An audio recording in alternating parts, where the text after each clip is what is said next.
All right, here we are for part two. I'm going to take you through a few science fiction authors that it will be interesting for you to know as we move into this unit. So the first one is Mary Shelley, and she's kind of an untraditional choice to refer to as a science fiction author because she is pretty old school. And she was a writer in the early 19th century, an English writer, and she wrote the book Frankenstein. Not normally seen as a work of science fiction, but it really was one of the early works of science fiction, which involves the creation of a monster by piecing together human parts and that sort of science getting out of control.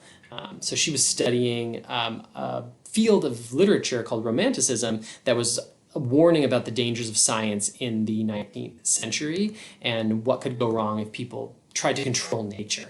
And this idea of a Frankenstein monster has become an idiom or a common saying for science getting out of control. Jules Verne, another early science fiction author, but he is definitely considered a traditional science fiction author. He's even called the father of science fiction. He wrote about a lot of technologies before they were invented, which is one of the cool things about him. He predicted a lot of things that were going to happen in the future. He was writing about nuclear power, space travel, submarines, air conditioning, cars, global communication. Long before any of this was created, he was writing about them in his science fiction stories. So it's kind of mind-blowing the way that he predicted some of these things. These are some of his texts, some of his works. H.G. Wells, getting a little bit further into the future now, another English writer. A lot of great science fiction authors coming from England. He's also called one of the fathers of science fiction. And he predicted the European Union, genetics, and the atomic bomb in some of his fictional stories. Some of his notable works: The Time Machine, The Invisible Man, Island of Dr. Moreau, and most famously, The War of the Worlds. Cool fact about The War of the Worlds, fun fact about War of the Worlds, after it was published, it was originally shared with the public as a radio serial. So they released TV shows now. They would release like small portions of the story on the radio back before TVs were invented. So they released the first part of the story on the radio, and a lot of people who tuned in late didn't know that it was a fictional story and thought that the Earth was actually being overrun by aliens, and it caused panic in a lot of communities, and people were calling their local police offices and getting in their cars and packing up emergency supplies because they thought that aliens had actually invaded the Earth. So after this, when they did things like that, they had to be really careful about giving warnings that it was just fictional, that it was just a story. So kind of a funny fact about War of the Worlds. Isaac Asimov, a 20th century Russian-American scientist and sci-fi author, considered one of the greatest science fiction authors of the 20th century. He focused a lot of his writing on future histories and robotics. Right, much more modern. Author that only died a few years ago, Michael Crichton. You'll recognize some of his works. A lot of them have been made into movies. 20th century author and also movie director. He wrote a lot of hard science fiction. That's why I wanted you guys to know that term earlier coming into this, or techno-thrillers. A lot of his stories have to do with the development of advanced science that gets out of control. Humans create something, and it gets out of their control.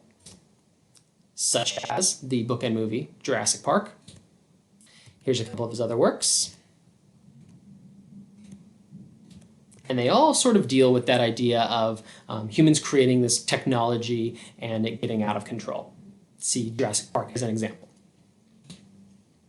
A couple more really modern ones that I would highly recommend. Ready Player One, which I'm sure a lot of you are familiar with. Ender's Game, which I always put on my supplemental book list whenever I give a supplemental reading assignment to students, and it's always one of their favorites. And Handmaid's Tale, you guys might end up reading that in the next couple of years for one of your literature classes. The Hulu series was recently, TV series was recently really popular and really successful in award-winning TV writing.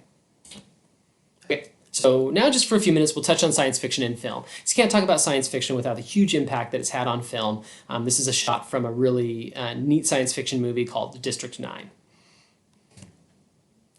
So I'm just going to throw a long list out there and just show you guys what you have to kind of dip into if you're wanting to explore science fiction. I'm not going to go into a ton of detail with a lot of these. Obviously, some of my favorites on here, such as Star Wars and Jurassic Park. E.T. is a classic, Steven Spielberg, alien coming to Earth, and really a different way that he portrayed that. And I think the recent adaptation of the book Ready Player One that came out about 3 or 4 years ago was outstanding. So if you got some time while we are not coming to school and you want to add on to our study of science fiction literature, check out any of these movies. They're all really well done. All right, to wrap things up, what is the point? Why are we going into science fiction as a branch of literature to finish up our year? Well, the big thing is, and this is one of the next points on your note sheet, science fiction allows writers to explore the question, what if, even if it is out of the realm of everyday possibilities. It lets you go wild with your imagination if you're an author. Here's some examples. What if robots became so advanced that they overthrew people? What if we gained the ability to live in outer space? What if we could time travel? It also allows us to reflect on governments and societies by looking at them through a really critical or exaggerated lens. All right, thinking about things like Brave New World, 1984, Animal Farm. Would a world with no pain be the best world possible? Like if we had technology, if the government was able to take away pain, would we want to do that? Can government control go too far? Would it work if computers and robots governed our country? All right, sci-fi also helps people predict the future by giving them an outlet for the fantastic and impossible. Lets us take what we know now and see if we keep going at this very, very fast rate of technological advances, what's life going to look like in 50 years? What's the future going to look like for you guys as teenagers, right? If we had the power to clone humans, would we want to do that? If we could make it so people never died, would that be a good thing? And if aliens came to Earth, how would we react? Very, very different movies and books have been made about how we deal with that, from extreme violence to a very peaceful coexistence. So moving forward, as we go a little bit more into our science fiction unit, think about the way that science fiction allows human beings to do things and say things that they wouldn't normally be able to do and say. You can explore ideas and worlds and characters in science fiction and fantasy that you would not be able to in traditional literature. And that's what makes it so fun, and that's why I wanted to have it finish up our year together in literature. Think about that big question of what if, right? If you're curious about something and where things are going to go in the future, that question might have already been explored and answered by a curious science fiction writer that put that on paper and took it to some crazy, fun, extreme levels. All right, and that was just a little glimpse into science fiction. Hope you guys learned a little bit, and hope you have fun with the next couple weeks as we delve into a little bit of science fiction literature and film as well. Take care. Talk to you guys soon.